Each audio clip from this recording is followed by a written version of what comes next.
জামুগুৰিহাটৰ নবিল প্ৰাথমিক বিদ্যালয়ত প্ৰথম পৰ্যায়ৰ গুণোৎসৱ সম্পন্ন।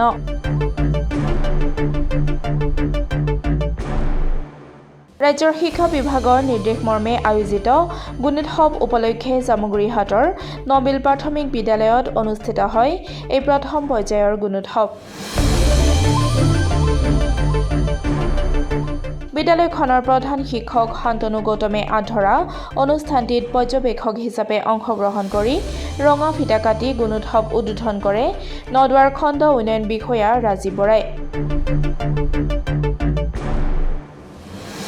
পুৱাই বিদ্যালয়খনৰ ছাত্ৰ-ছাত্ৰীসকলৰ দ্বাৰা প্ৰাতঃসভাৰে শুভাৰম্ভ হোৱা এই গুণোৎসৱত বিদ্যালয়খনৰ ছাত্ৰ-ছাত্ৰীসকলে নিজৰ নিজৰ প্ৰতিভা প্ৰদৰ্শনৰ জৰিয়তে শৈক্ষিক মানসিক বিকাশৰ ক্ষেত্ৰত সহায়ক হোৱা বুলি মন্তব্য কৰে পৰ্যবেক্ষকগৰাকীয়ে।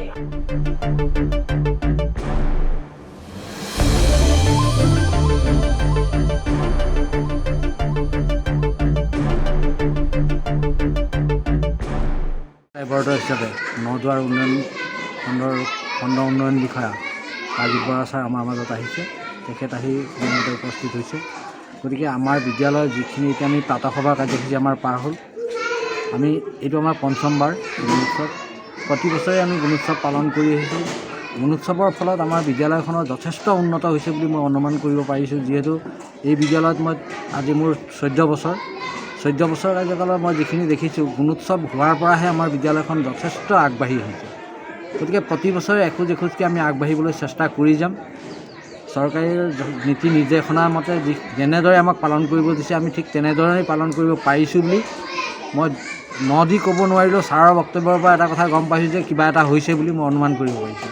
গতিকে মই আজি এই চমুকৈ মানে ইতিমধ্যেতো 10, 11, 12 তিনিদিনৰ কাৰণে আমাৰ আৰম্ভ হৈছে এই গুণোৎসৱটো।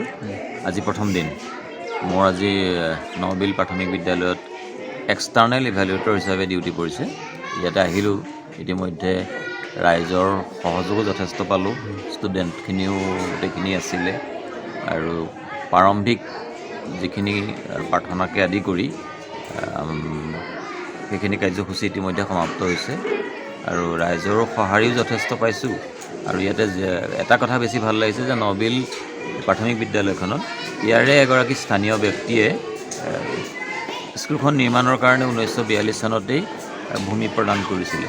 তেখেতকো আজি মই লগ পাইছোঁ, তেখেতৰ পৰিয়ালবৰ্গক লগ পাইছোঁ আৰু আপোনালোকক যিহেতু লগ পাইছোঁ। আৰু ইতিমধ্যে এইটো ভাল এটা হৈছে যে গুণোৎসৱৰ যিটো ৰিজাল্টটো আচলতে এই গুণোৎসৱে আমাৰ ছাত্ৰ ছাত্ৰী, শিক্ষক আৰু সমাজ এই গোটেইখিনিকে একেলগ কৰাৰ লগতে ইয়াৰ যিটো মূল উদ্দেশ্য যে আমাৰ শিক্ষা ব্যৱস্থাত ছাত্ৰ ছাত্ৰীসকলৰ যিটো গুণগত মান সেইটো উন্নত কৰাত যথেষ্ট সহায় কৰিছে। মই আশা কৰিছোঁ বাকী 2টা দিনো আমি ভালদৰেই কাৰ্য সম্পাদন কৰিবলৈ চেষ্টা কৰিম আৰু আমাৰ শিক্ষকসকল আৰু ছাত্ৰ ছাত্ৰীসকলৰ সহযোগিতা। বিদ্যালয়খন আগতো A+ গ্ৰেড পাবলৈ সক্ষম হৈছে। ৰিজাল্ট যথেষ্ট ভাল। কি ক'ব? ময়ো আশা কৰিছোঁ এইবাৰ মই যিখিনি ইতিমধ্যে প্ৰাৰ্থনাকে আদি কৰি মই যিখিনি কাৰ্যসূচী হৈছে সেইখিনিত মই ভালেই দেখিছোঁ। স্কুলখন পৰিষ্কাৰ পৰিচ্ছন্ন দেখিছোঁ। পৰৱৰ্তী আৰু কাৰ্যসূচী যিহেতু আছে দিনটোলৈ, দেখা যাওক কি আৰু কি কয়। ঠিক আছে। হয়, দৃষ্টিগোচৰ হয়।